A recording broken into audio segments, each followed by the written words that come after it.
why is Russell Wilson on the market again? Why is Russell Wilson getting released? Why does another team not want him?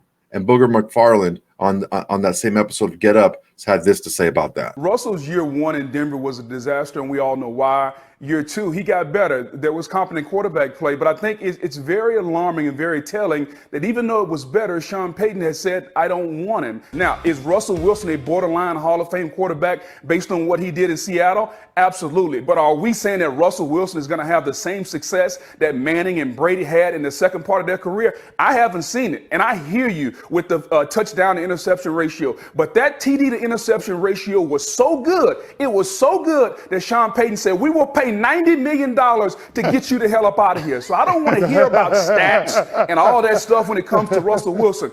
Is Russell Wilson a bona fide starting quarterback to the point that Sean Payton and the Denver Broncos, they said, we will pay $90 million to get you out of here? That speaks volumes, man. Booger not mincing any words, man. He just went straight forward. He said, look, this is it.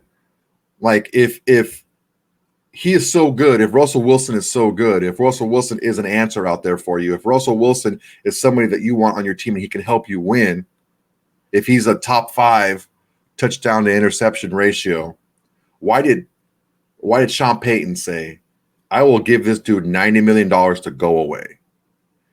And you have to ask yourself, why is that? Because I'll tell you something right now, Seattle was more than happy to move on from Russell Wilson. More than happy to move on from Russell Wilson. The organization, the coaching staff, his teammates, they were more than happy to move on from him. Denver seems to be a lot of the same. The coaching staff, the organization, and his teammates seem to be more than happy to move on from Russell Wilson. So you have to ask yourself, do you want to bring that into your locker room? AP just got the locker room. He just got the job, right? He's the team's believing in him, and the team, thinks that they can win with him. Do you want to bring that type of energy in? Because ultimately, it wasn't like Russell Wilson didn't know what was going on in Seattle, and he was just oblivious to what was going on and what people were saying and how he was being perceived. Even after his first year in Denver, for him to go into again the next season in Denver and to rub a new coaching staff the same way, he just seems to be a little bit unaware of himself and what he is and how he comes across. So do you think he's going to change now? Dude's 35 years old, man. He's who he's going to be.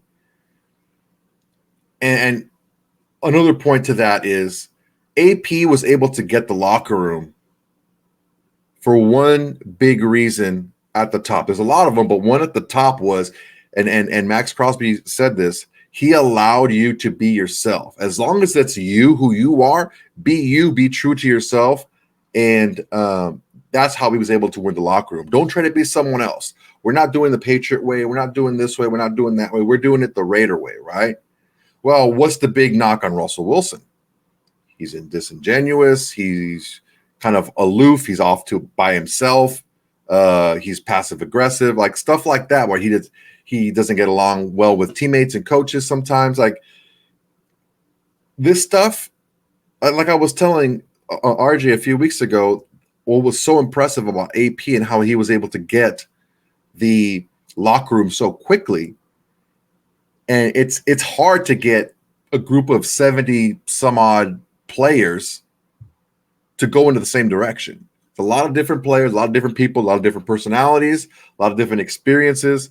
But to be able to galvanize that group of a large group of people and coaching staff and organization to go in one direction, it's not easy. You can't fool that many people for that long. He was the coach for what, 9 weeks? You can't fool that many people for that long a time. If Russell goes in there, the only way I see this happening, even scratching the surface, okay, is if there is a long talk between Russell Wilson and the coaching staff headed by Antonio Pierce. Tom Telesco will be in there as well, but it's going to be AP doing the talking. And he's going to say, look, man, here's what we're going to offer you. We're not going to give you the veteran minimum, like Jeremy Fowler said, just to be disrespectful. To be respectful, we'll give you $5 million, okay? which is still chump change for a starting quarterback, right? Or a potential starting quarterback. But here's what I need from you. You're not a brand. You're not an organization. You're not an entity. You're a football player who we need to come in here, become part of this team, and do what we ask of you to help us win games. If that's be a good teammate, if that's be a good backup, if that's helping the starter study better, identify defenses better, just be a good leader, be a good role model as far as a player goes. We need you to do that. We don't need this other stuff. We heard about the other stuff, and honestly, we don't care. Because honestly, the Raiders, they've done that before. Check Jim Plunkett. What happened to him? He got drafted really high. I think it was like the first pick of the draft by New England. Bombed out. Went to San Francisco. Bombed out. He washed out in 2 different spots. Sound familiar? Goes in to the Raiders. Was a backup. Didn't play right away. Finally got a chance to start. Won a couple Super Bowls. I'm not saying that Russell Wilson's going to do that. But what I'm saying is this is a part of reclamation projects have been a part of the Raider way. The Lyle Alzados, the John Matuzaks, those guys, John Matuzak and Lyle Alzado, they played for the Broncos and they played for the Chiefs before. They played for us. So reclamation projects aren't anything new for the Raiders, right? Jack Jones gets released, comes over, and he's our best DB. So I'm not opposed to it, but there needs to be a hard line drawn. And I think with a leadership group like Maxx Crosby and Davante Adams, especially now Maxx is being more vocal. Like I said, I wanted him to be more vocal a couple of years ago. This can be a thing that can work, but there's going to be some friction. There's going to be some people getting rubbed the wrong way. And like I said, after 35 years, it's going to be hard to change the man. If Russell Wilson starts acting a little sideways, he is going to get confronted to his face. Not a coach, not a guy in the front office. It's going to be a player getting in his face and checking him.